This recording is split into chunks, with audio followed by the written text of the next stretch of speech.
Alhamdulillahirobbil alamin. Akhirnya Mabes Polri turun ya ke Polda Jawa Barat untuk menyelidiki kasus Vina. Terima kasih Bapak Kapolri. Terima kasih banyak Bapak Listio Sigit Prabowo ya yang udah mau mendengarkan kata saya atau mau mendengarkan kata masyarakat. Berkali-kali saya bilang, tolong turun Pak, mau di belakangnya siapapun, mau di belakangnya purnawirawan apapun, ini demi harga diri institusi Pak. Saya juga keluarga besar kepolisian Pak. Saya bangga nih kalau udah Mabes Polri turun. Pasti nih terungkap, benar-benar terungkap nih. Insya Allah kalau memang benar Peggy tidak melakukannya, ya insya Allah Peggy bebas. Ya, ini Mabes Polri udah turun. Kita tunggu ya. Tetapi isu-isu yang beredar ada keterlibatan cucunya jenderal, ya mantan petinggi Polri, ini juga harus dibuktikan nih. Ya, ini harus dibuktikan. Ada isu-isu tuh, isu-isu ya. Ada juga keterlibatan perwira Mabes Polri ya, berbintang 1. Ini juga harus dibongkar semuanya. Kalau memang ini keterlibatannya ada semua, ngapain sih kita tutup-tutupin? Kita harus menggadaikan harga diri Polri yang nilainya nggak terhingga gitu kan. Hanya karena kasus ecek-ecek dan remeh-temeh seperti ini. Nah, inilah yang saya bilang tadi. Saya bilang, berkali-kali saya sangat kagum dengan polisi Indonesia. Kenapa? Karena mereka ini bekerja dengan maksimal. Bayangkan, setiap polsek polres itu masuk setiap hari itu puluhan kasus. Ditangani secara profesional walaupun anggotanya kurang.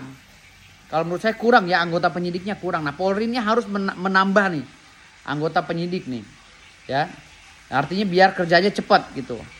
Jadi polisi juga bukannya robot ya pemirsa. Karena beliau juga manusia biasa. Kasus tuh banyak, tumpang tindih jadinya di kantornya. Banyak banget numpuk. Kalau saya pergi ke Polres, ke Polda, apa kemana, itu semua di samping mejanya serse itu ada data tuh numpuk. Kasihan juga kalau kita tekan gitu. Jadi kita percayakan aja pada kepolisian ya. Ini alhamdulillah terima kasih banyak Bapak Listio Sigit Prabowo, terutama Bapak Jokowi ya. Di akhir masa jabatannya saya sangat sedih sekali. Ada masalah seperti ini, tapi mudah-mudahan masalah yang sepele ini bisa terbongkar dan terungkap. Dan siapa saja di belakangnya bisa dijelaskan sejelas-jelasnya agar kasus ini tidak sumir, gitu. Ya. Dan satu lagi untuk saudara Rasman Arif Nasution, ya, tolong Anda jangan seperti hakim, ya, seakan-akan menjustifikasi Peggy. Jangan seperti hakim, ya. Jangan seperti hakim. Jadi Anda jangan mengedepankan presumption of innocence, hanya lip service.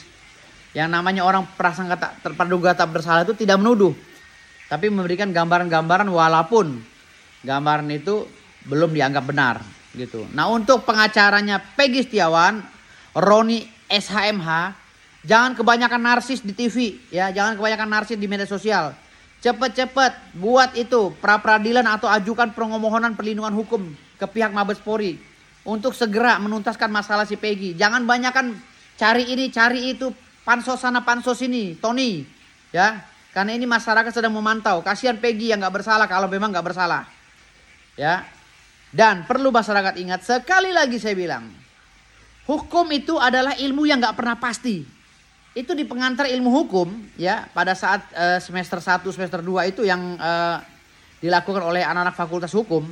Itu dijabarkan bahwa hukum itu hukum itu adalah ilmu yang nggak pasti, tidak pernah pasti ya. Tapi hukum itu dituntut untuk memastikan hal yang nggak pasti. Itu perlu kalian tahu ya.